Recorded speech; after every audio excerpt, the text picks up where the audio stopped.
All right, today we're diving into Nuvve Holding Corp, ticker NVVE. And folks, this one is a real puzzle. We've got a stock that is absolutely cratered, but at the same time, some signals are hinting there might be a hidden opportunity here. So what's the real story? Let's dig in and find out. And this is what started it all. A massive, almost 46% drop in a single day. You know, a move like that isn't just market noise. That's an event. It's a signal that something big just happened, and it's our job to figure out what that signal is telling us. And that really brings us to the core question here, doesn't it? Is this a classic falling knife, a stock you absolutely should not touch? Or is this one of those rare moments of extreme fear where a real bargain might be hiding in plain sight? To figure this out, we're going to put on our detective hats. We've got our hands on a deep dive technical report that's basically our case file. It's full of clues, and we're going to go through them piece by piece to see what's really going on with this stock. Okay, so first things first, we have to set the scene. What on earth could cause a stock to just fall off a cliff like this? Well, it turns out it all comes down to one single corporate announcement. And there's our culprit, a private placement. Basically, the company is raising cash, which sounds good, but they're doing it by creating a whole bunch of new shares. For anyone already holding the stock, that means their piece of the pie just got a lot smaller. And as you saw, the market's reaction was, well, it was brutal. And this just puts the damage into perspective. The stock is now trading just a hair, 2.36% away from its lowest point in an entire year.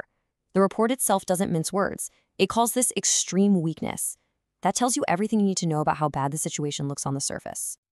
So let's start by building the case for the bears, the people who think this stock is heading even lower. There's a ton of evidence in this report that suggests the pain might not be over just yet.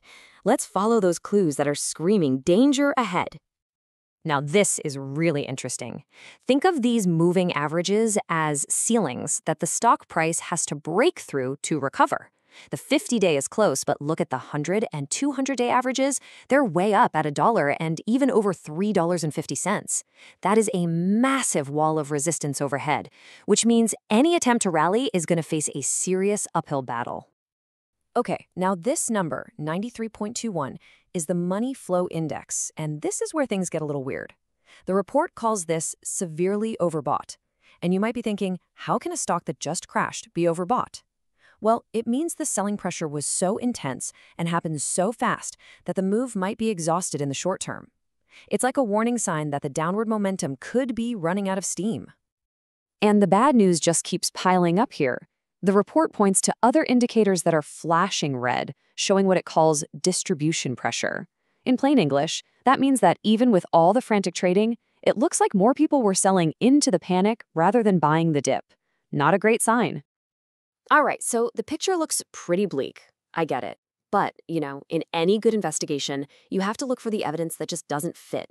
And as we dig deeper into this report, we start to find some really fascinating clues that point in the complete opposite direction. This is where the plot starts to thicken. Is the bear case really all there is to it? The report seems to suggest, maybe not. It's time to see what the bulls have to say. And boom, here's our first piece of counter evidence. The MACD, one of the most watched momentum indicators out there, is signaling a bullish crossover is forming. For technical traders, this is a pretty big deal. So what does that actually mean? Well, think of a MACD bullish crossover as a changing of the guard.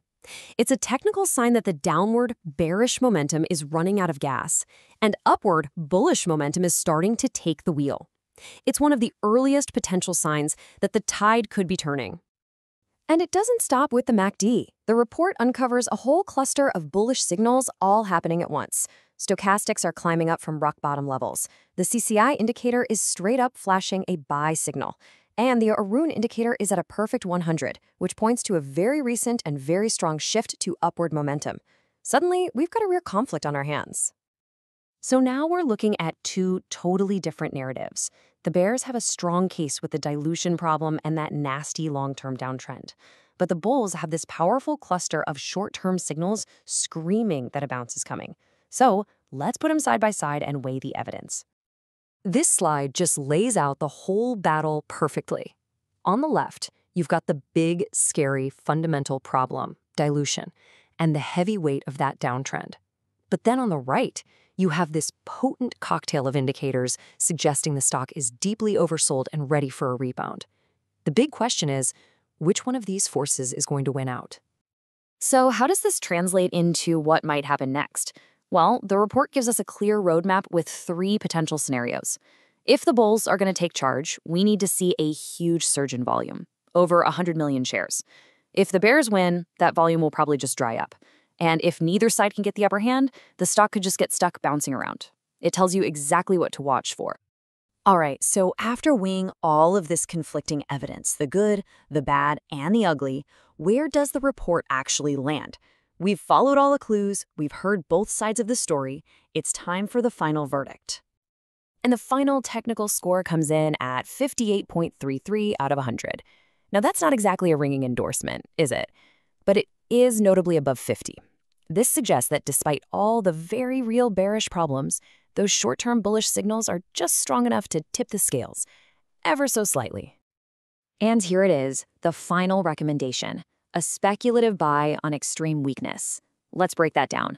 Speculative means high risk. Extreme weakness acknowledges how beaten down the stock is. So the report is basically saying, yeah, this is risky, but from these incredibly low levels, there's potential for a powerful rebound. But this isn't a one-size-fits-all call. The report is very clear on this. For the aggressive traders out there, it gives very specific entry and exit points. But for more conservative investors, the advice is simple. Stay on the sidelines. Wait until the dust settles and we get more clarity on that financing deal. But hold on. Before we wrap this up, the report leaves us with one final, absolutely critical warning. And this piece of advice is probably the most important takeaway from the entire analysis, no matter if you're bullish or bearish. And here is the bottom line. That fundamental problem that caused this whole mess, the dilution, is still a major risk. So the report's final piece of advice is all about risk management. If you even think about getting involved here, keep your position size tiny. We're talking less than 1% of your portfolio. In the end, it's a high-stakes game of chaos versus opportunity. The only question left is, which one will win?